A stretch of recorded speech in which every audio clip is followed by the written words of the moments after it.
Tiananmen Square Massacre, 1989. Tiananmen Square, in the heart of the Chinese capital Beijing, has been a place of enormous significance in modern Chinese history. For 7 weeks in the spring and early summer of 1989, it was the focus of unparalleled protests by students and workers against the political and economic system, leading to a brutal government crackdown and international condemnation of the communist regime. On April 15, 1989, the spark that ignited the protests was the death of Hu Yaobang, the former chairman and general secretary of the Communist Party of China. Hu was popular among the people of China, as he was seen as being an opponent of corruption and nepotism, and was more democratically minded than many other leading members of the Communist Party of China, being in favor of greater freedom of speech and of the press, a more transparent system, and economic liberalism. His death therefore led to an outpouring of national grief, with small public gatherings arranged as a show of respect and to give people the opportunity to mourn.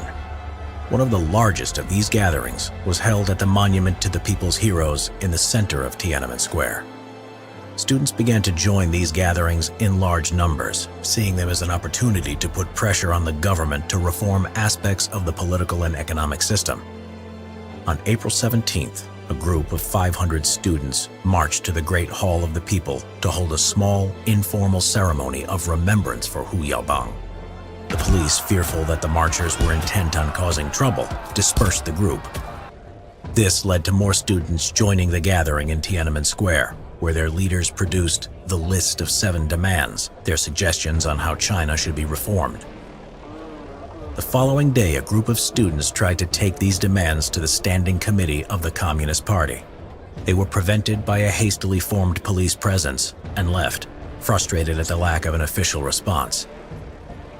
The students tried again, organizing a sit-in outside of the official government residence. On April 20th, the police used batons on the protesters, and when news of the violence filtered back to the students in Tiananmen Square, furious anger erupted. The next day, 100,000 students marched to the square, gathering there before it could be closed off for the funeral of Hu Yaobang, which was due to be held the next day. The students requested to meet Premier Li Peng, but received no response. They therefore organized a 2-day strike at the universities. By now, the protests had spread to other Chinese cities as well. The government, which had up until now been hoping that the protests would run out of momentum, decided to act. On April 26th, the state-controlled press went on the attack, accusing the students of plotting civil unrest. This enraged the students, 50,000 of whom took to the streets, demanding that the government retract their accusation. The anger which they felt further galvanized the students to focus their demands, which now encompassed an end to corruption, freedom of the press, and a move towards democracy. In this, they had the support of the workers of Beijing who joined the protests. On May 4th, 100,000 students and workers marched in Beijing to demand meetings between student leaders and the government, as well as an acceleration of political and economic reform.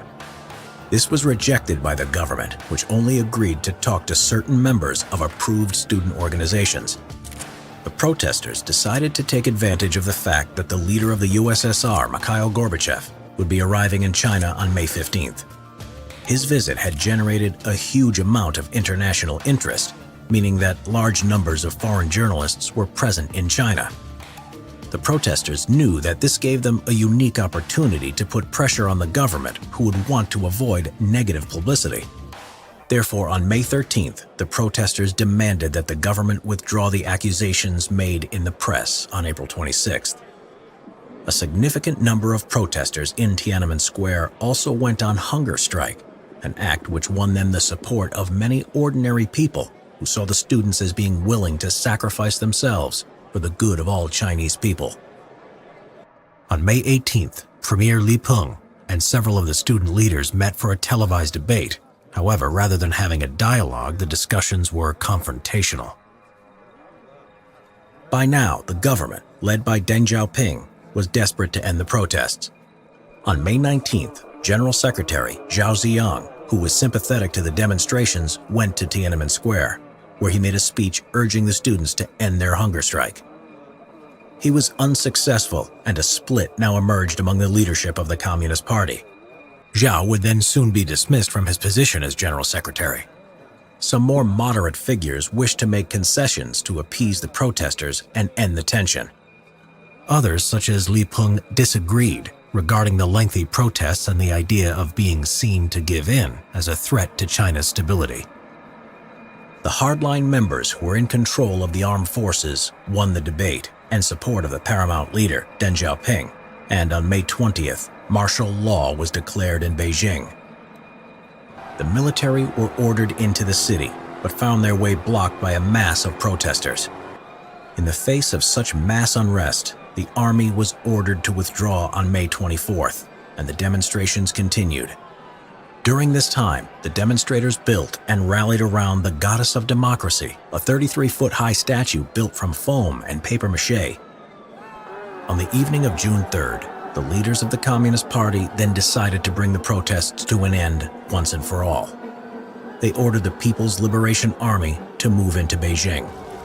When hostile protesters set buses alight to use as roadblocks to slow the army's progress, the troops fired live ammunition into the crowds. Clashes continued as the PLA attempted to clear the streets, moving up Chang'an Avenue towards the square using tear gas, small arms fire, armored personnel carriers, and tanks. As injured civilians were taken to the hospital by rickshaw drivers who braved rifle fire to pluck them out of what was rapidly becoming a battle zone, the army pushed the protesters back to Tiananmen Square and now sought to end the protests by forcing the remaining demonstrators to leave the square.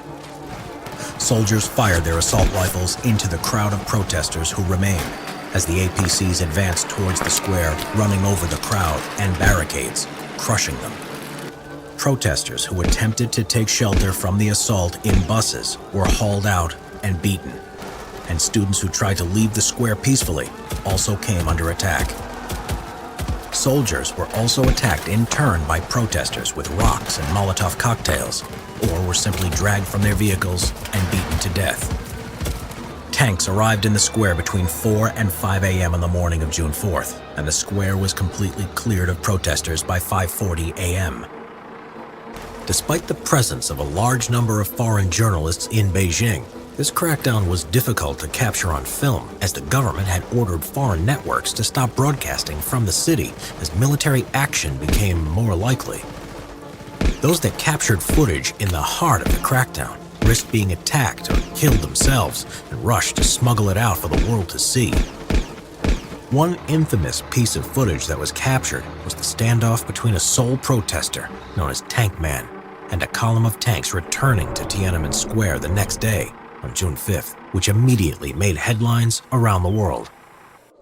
Those government officials who had sympathized with the protesters were purged from the party and placed under house arrest. Members of the state media who had expressed support for the protesters were also removed from their positions. The events in Tiananmen Square also led to increased censorship as the government sought to hide the truth of what had happened from the Chinese people. The Chinese government faced international condemnation for the crackdown. The shock of the violent government response to the protests meant that the government quickly regained control. Student leaders were arrested and were sent to prison, with student leader Wang Dan sentenced to 7 years. Some other student leaders were able to flee the country, and many students and their sympathetic professors were punished by being blacklisted, making it hard to get employment. Workers who participated in the protests were treated more harshly, with those caught being quickly executed. Estimates of the number killed vary greatly. The official Chinese government figure of 241 fatalities is widely thought to be false, with other estimates of the number killed ranging from 800 to 10,000.